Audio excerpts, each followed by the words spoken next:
Third factor है food chain. इसमें से हमने दो पढ़ लिया है, फर्स्ट था प्रोडक्टिविटी और सेकेंड था डिकम्पोजिशन। थर्ड हम पढ़ेंगे फूड चेन। तो देखिए फूड चेन क्या होता है।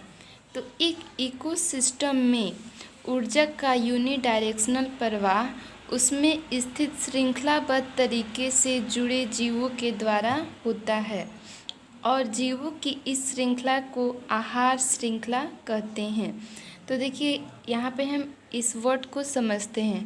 कह रहा है कि उसमें स्थित श्रृंखलाबद्ध तरीके से जुड़े जीवों द्वारा ऊर्जा का प्रवाह होता है।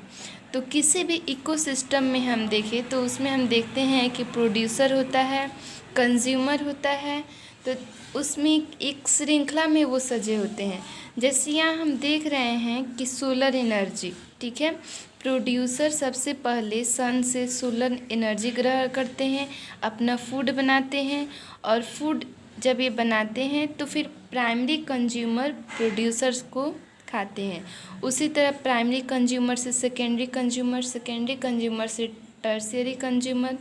तो ये एक सीरीज बन रहा है। यहाँ पे हम देख रहे हैं पहले प्रोड्यूसर, फिर प्राइमरी कंज्यूमर, फिर सेकेंडरी कंज्यूमर। तो यहाँ पे श्रृंखलाबद्ध तरीके से जीव जुड़े हुए हैं एक तरीके से। जैसे अगर हम देखें एक इकोसिस्टम या एक एग्जाम्पल, तो पहले प्रोड्यूसर में आ गया आपका ग्रास, फिर प्रोड्यूसर ये हो गया और ग्रास को खाने वाला प्राइमरी कंज्यूमर ग्रास ऊपर, ठीक है। फिर प्राइमरी कंज्यूमर को खाने वाला सेकेंडरी कंज्यूमर, तो ग्रास ऊपर को फ्रॉग खाता है सेकेंडरी कंज्यूमर। फिर हो गया टर्शियरी कंज्यूमर, यानी जो सेकेंडरी कंज्यूमर को खाए वो टर्शियरी कंज्यूमर। फ्रॉग को स्नेक खा सकता है और स्नेक को कीट खाते हैं, यानी कि ये हो गया टॉप कार्निवोरस। तो ये एक ग्रासलैंड इकोसिस्टम है। हम इसमें देख रहे हैं कि जीव एक दूसरे से श्रृंखलाबद्ध तरीके से जुड़े हुए हैं और उसी सीरीज में एनर्जी का फ्लो होता है।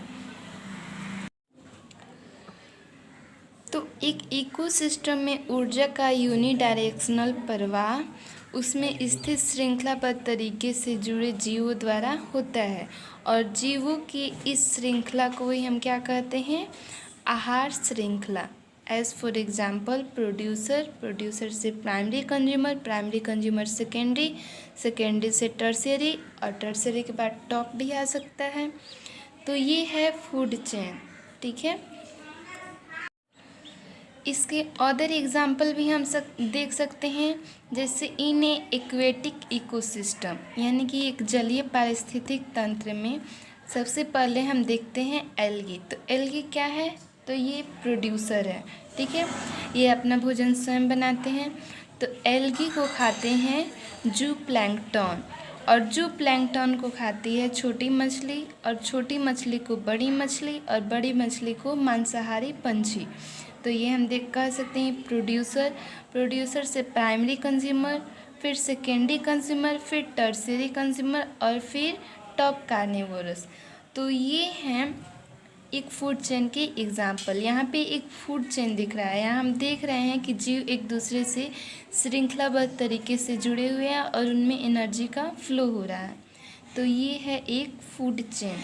देखिए फूड चेन के द्वारा इकोसिस्टम के सभी बायोटिक तथा एबायोटिक कंपोनेंट एक दूसरे से लिंक्ड रहते हैं, यानी कि जुड़े होते हैं।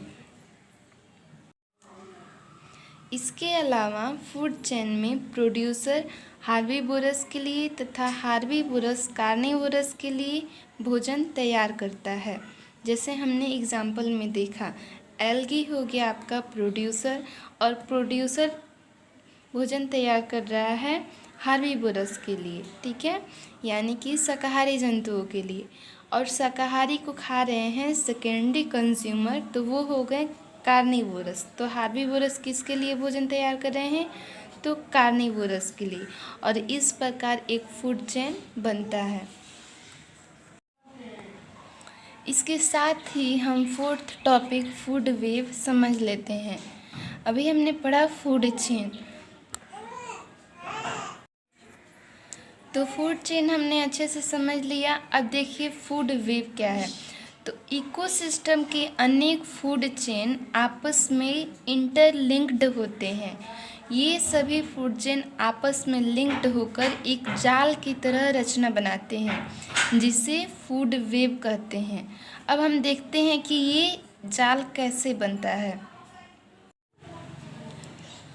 तो देखिए यहाँ पे हम देख रहे हैं प्लांट क्या है, तो प्लांट प्रोड्यूसर है, ठीक है। प्लांट को ग्रास ऊपर या यहाँ हम कह सकते हैं ग्रास भी, तो इसको खाते हैं ग्रास ऊपर को खाते हैं लिजार्ड और लिजार्ड को खा जाते हैं गिद्ध, ठीक है।